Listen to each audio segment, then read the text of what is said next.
खुशामदीद कहता हूँ जी तो फिर आपको। और हमें ज्वाइन किया है जी बुशरा अख्तर खटाना ने, थोड़ा नाम मुश्किल था तो इसलिए Bushra thank you so much for joining. और साथ आपके मौजूद है जी मुदस्सिर बशीर, आपके कोच भी हैं, और कन्फू हंगार जो है उसके कोच भी हैं, इंटरनेशनल आप कोच हैं और बड़ा कुछ करते हैं आप, क्या क्या बताऊँ आपको। Thank you so much Mudassir for again joining. जितनी बुशरा को मुबारकबाद उतनी आपको भी मुबारकबाद, क्योंकि एक उस्ताद के लिए या एक कोच के लिए प्राउड मोमेंट होता है जब उसका जो है वो कहते हैं कि इवन ज़्यादा प्राउड होता है, अपनी ज़ात पे तो नहीं हो सकता, अपने बच्चे पे ज़्यादा प्राउड होता है कि उसने जीता है। तो कितना अच्छा लगा, और आगे क्या क्या माइंड सेट है कि अब आगे क्या करना है? देखिए, जैसे फाइट्स के हवाले से बताया जाए तो पिछला भी इन्होंने ईरान में जैसे कि गोल्ड उठाया तो हमें बहुत अच्छा लगा था, बल्कि पूरे पाकिस्तानियों को इस पर फ़ख्र था कि इन्होंने ईरान जाकर वहाँ पर अज़रबैजान, तुर्की और ईरान को हराकर एक टाइटल, एक मेडल पाकिस्तान के नाम कर दिया। तो हमारे पूरे पाकिस्तान के लिए एक प्राउड की बात होती है। जहाँ तक एक कोच की बात कि वो उनको कितना ज़्यादा खुशी होती है, अपने से ज़्यादा खुशी उस प्लेयर के लिए होता है कि उनके ऊपर उन्होंने मेहनत किया होता है और उस मेहनत का सिला जो है वो प्लेयर पर दे रहता है।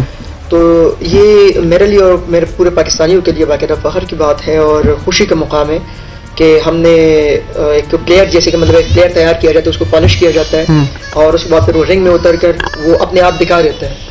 जिस तरह हकीकी मानों में अभी जिस तरह MMA की फ़ाइट हुई, इंटरनेशनल फ़ाइट थी, तो मैं अगर बताऊं तो जो अफगानिस्तान की लड़की थी वो अपने एज में और अपने वेट में 4 टाइम नेशनल कलर है अफगानिस्तान का।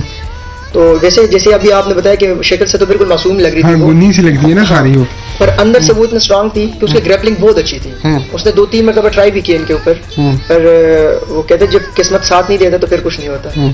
तो बड़ा अच्छा मतलब कि वो होते हैं, प्राउड फील कर रहे होते हैं। और किस्मत में साथ दिया या बुशरा में वो दम है, दम हम है? नहीं, दम देखिए वो तो डिपेंड करता है। जिस तरह पिछले भी आपसे बात हुई है कि प्लेयर जितना मेहनत करता है उसको सिला जरूर मिल जाता है, ठीक है। पर कुछ प्लेयर जैसे होते हैं कि वो दम घुट जाते हैं, मतलब वो हार जाते हैं, अंदर से हार जाते हैं, अंदर से वो ये समझ के मैं मजीद नहीं खेल सकता। वो कर रहे होते हैं सब कुछ, ट्रेनिंग सब कुछ कर रहे हैं, लेकिन अंदर से उनका अंदर वीक हो चुके होते हैं। तो जब रिंग में इंसान उतरता है तो उसको उस टाइम चाहिए होता है कि मैंने भाई मुल्क पाकिस्तान के लिए खेलना है और मैंने अपना नाम और मुल्क पाकिस्तान के नाम। सुबह से लेके शाम तक रूटीन बताओ, क्या खाती हो? सच बताना, ठीक है, ताकि हमें कोई पता चले एक स्पोर्ट्समैन क्या कुछ खाता है। मतलब आज के लड़कियां 4-5 चीजें जो हैं, जैसे गोलगप्पे खाती हो आप? नहीं, कभी कभार। कब खाए लास्ट टाइम? अभी वीकेंड पे खाया था। मतलब चलो जीत की खुशी में आप तो चलता है। और मीठी चीजों में क्या? जी, मीठी चीजों में मुझे वो पसंद है, खीर पसंद है। खीर वगैरह खाती हो? और ब्रेकफास्ट सुबह नाश्ता किस चीज से? सर एग के साथ। एग के साथ। और दिन में? और दिन में कुछ भी नहीं खाती मैं। दिन में जब ट्रेनिंग के लिए जाती हूँ फिर मुझसे ट्रेनिंग नहीं होती। ठीक है। और रात में? और रात में जो मतलब पका हुआ हो, जो 4-5-6 रोटियां या क्या है? नहीं 6-5 एक। कितनी रोटी? एक रोटी। जी सर। मुदस्सिर, यही अगर इसको अभी से हम वो डाइट देना शुरू हो जाएं तो ये इंटरनेशनल रिप्रेजेंट भी हमें कर सकती है। तो उसमें के कौन सी ऐसी इदारे होते हैं, ऐसे इदारे हुकूमत के, मतलब क्या इसके साथ खड़ा होना ज़रूरी है? पंजाब हुकूमत का, वफाकी हुकूमत का, स्पोर्ट्स वालों का, या ये लोकल स्पॉन्सर्स हैं? जैसे रावलपिंडी संभाग में बहुत सारे ब्रांड्स हैं, कोई इसके ऊपर क्लब हाथ रख दे, हाउ दैट इज़ पॉसिबल कि इसको हम मजीद डिसअपॉइंट की तरफ ना करें, हम इसकी मेहनत को ट्रिपल गुना ज़्यादा कर दें? कैसे पॉसिबल है?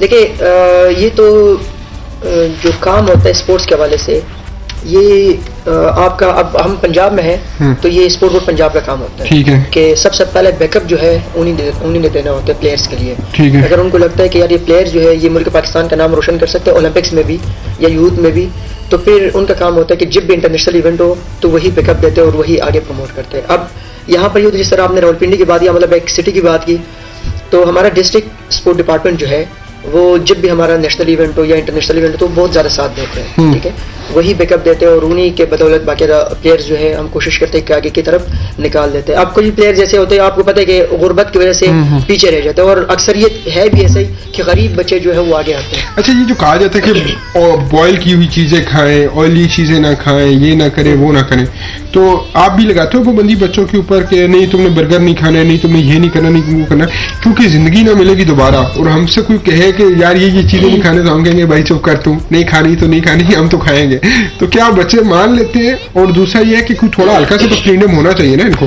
देखिए वो होता ये है कि जैसे कि अभी इनके फाइट्स आ रही थी तो मैंने 1 वीक से इनका हर चीज बंद कर दिया था। 1 वीक तो चलता है ना, 1 महीना भी चलता है। उसमें ये होता है कि आप अगर एक प्लेयर हो, उसने अपनी सेहत को देखना कि भाई मैंने लाइफ में फाइट्स करते जाना है, किसी भी टाइम इनको अनाउंस हो, जिस तरीके से अभी ये MMA के रिंग में इनको चैलेंज हुआ है कि भाई 5 मार्च को आपने नेक्स्ट फाइट के लिए तैयार होना है। ठीक है। तो अब इनको खुद पता होना चाहिए कि भाई मैंने डाइट क्या रखना है। अभी से अगर ये फास्ट फूड पे जाए मिसाल के तौर पे तो या जंक फूड पे जाए तो इसका मतलब ये है कि आगे फाइट नहीं कर सकेगी। उसके लिए बाकी हम हर वीकेंड पे लेक्चर्स देते हैं बच्चों को कि आपने जो भी डाइट प्लान होती है उस डाइट के हिसाब से उनको बताया जाता है मॉर्निंग में क्या करना है, दिन में क्या करना है और नाइट पे अपने डिनर में क्या करना है। ये वगैरह प्लानिंग पूरी। योगा वगैरह भी करवाते हो? मतलब जूसेस वगैरह?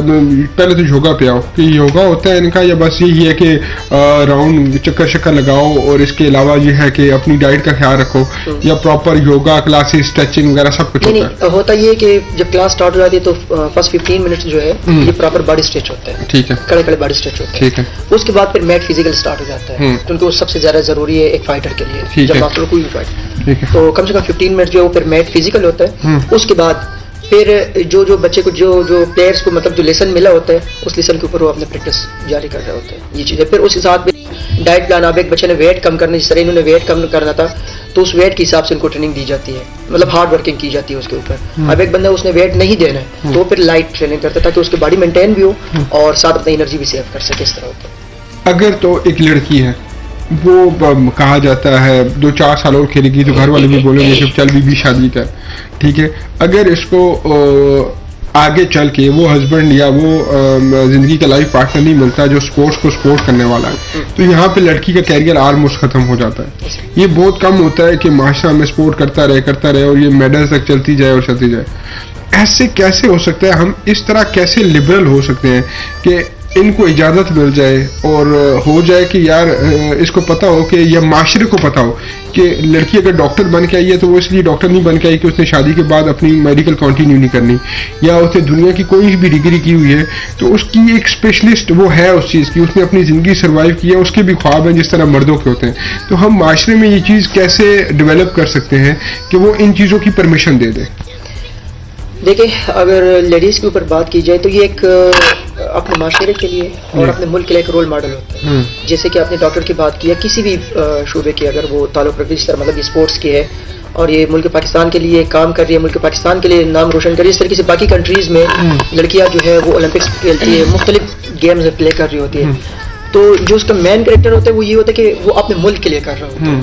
ठीक है, अब एक डॉक्टर है, अच्छा डॉक्टर बनता है तो उनके फैमिली को भी फख्र होता है, उनके माशरे को भी, खासकर स्ट्रीट को भी, अपने पूरे मुल्क को फख्र होता है कि हमारी जो डॉक्टर है मुल्क के लिए काम कर रहा है, जो उनके लिए दिन रात खदमात कर रहे हैं। रात को 2 बजे उनको कॉल आ जाती है तो वो घर भी पहुंच जाते हैं ताकि एक इंसान की जान बच सके। इसी तरीके से फिर जो स्पोर्ट्समैन है या फिर जो भी फीमेल है हमारे पास, अब अगर वो मेडल्स उठा रही है मुल्क पाकिस्तान के, ठीक है, तो फिर मैं तो ये समझता हूँ कि उनको भी इसी तरह इजाज़त दी जाए ताकि वो अपने मुल्क के लिए मजीद नाम बना सके। और ये एक प्राउड होता है और दूसरी बात एक रोल मॉडल होता है अपने मुल्क के लिए, खासकर उस मुल्क के हिसाब से वो अगर मेडल्स उठाते रहते तो उसमें मुल्क बहुत ऊपर तरक्की भी करते हैं स्पोर्ट्स की दुनिया में और आगे की तरफ भी जाता है। हम डीएसओ साहब को कॉल कर रहे हैं, वो कॉल पे नहीं है। आप एक बुशरा लड़की होने के नाते कितना स्ट्रॉन्ग खुद को फील करती हो when you backup your brother, when you backup your father, when you backup your mother?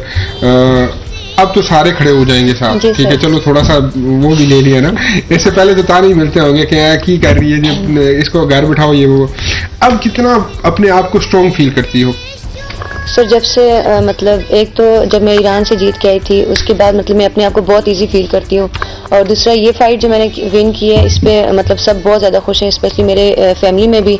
और दूसरा ये कि अभी मैं बहुत ज़्यादा अपने आप को स्ट्रॉन्ग फील कर रही हूँ, मतलब मैं अब मेरे अंदर इतना है कि मैं चाहती हूँ कि मैं मज़ीद आगे जो है वो अपने मुल्क पाकिस्तान का नाम रोशन करूँ। आखिरी सवाल दोनों से, कभी डिसअपॉइंट हुई कि यार बस दैट्स इनफ, अब मैंने घर बैठना है और बाकी लड़कियों की तरह गुजारनी है जिंदगी, या गोल क्या है, कब तक फाइट करनी है? दोनों सवाल आपसे। पहले कभी डिसअपॉइंट हुई? नहीं सर, कभी भी नहीं हुई। और क्या टारगेट है, कब तक जो है ये इसको लेके कैरी करना है? सर जब तक मैं ओलंपिक चैंपियन नहीं बनी, मेरी ख्वाहिश है। और ये मेरी अपनी भी ख्वाहिश है। दोबारा चैंपियन बनने का दोबारा से हो गया तो फिर नहीं, आपकी भी मेरी अपनी भी ये ख्वाहिश है, और मेरी जो बड़ी सिस्टर हैं, भाई लोग हैं, इन लोगों की भी यही ख्वाहिश है कि ये ओलंपिक चैंपियन बने और अपने मुल्क पाकिस्तान को मजीद। नसीर, ज़रा नम हो तो ये मिट्टी बड़ी जरखेज़ है, साकी मिट्टी भी बड़ी जरखेज़ है और नम भी है, लेकिन किंग मेकर नहीं मिलता, उस्ताद नहीं मिलता, गाइडलाइन वाला नहीं मिलता। बड़े सारे ममालिक ऐसे हैं जो इकोनॉमी में बुरे हैं, लेकिन उनके उनके जो नौजवान हैं, जो उनके ब्रांड एम्बेसडर हैं, वो पूरी दुनिया में मशहूर हैं। हम ये उम्मीद रखें कि आने वाला वक्त एटलीस्ट स्पोर्ट्स के लिए अच्छा होगा। जी बिल्कुल, उम्मीद तो ये है कि अब जिस तरीके से खासकर गवर्नमेंट पंजाब जो है बहुत अच्छे ही स्पोर्ट्स को प्रमोट करने की कोशिश अभी कर रहे हैं, बाकी इनका प्लानिंग बन रही है। अभी भी अगर मैं बताऊं तो जनवरी के एंड में पहले डिस्ट्रिक्ट लेवल पे जिमनास्टिक का इवेंट्स होंगे अंडर 16 के, ठीक है, उसमें गर्ल्स भी है, बॉयज़ भी है। फिर उसके बाद ओलंपिक ड्रीम के नाम पे अब दुआ कीजिएगा इंशाल्लाह, हमारे गर्ल्स में 2 बच्चे सेलेक्ट है और बॉयज़ में 6 बच्चे मेरा ओलंपिक ड्रीम में सेलेक्ट है इंशाल्लाह। तो ये सारा जो सिस्टम है अभी गवर्नमेंट पंजाब और स्पोर्ट बोर्ड पंजाब की तरफ से मतलब उसको की जा रही है।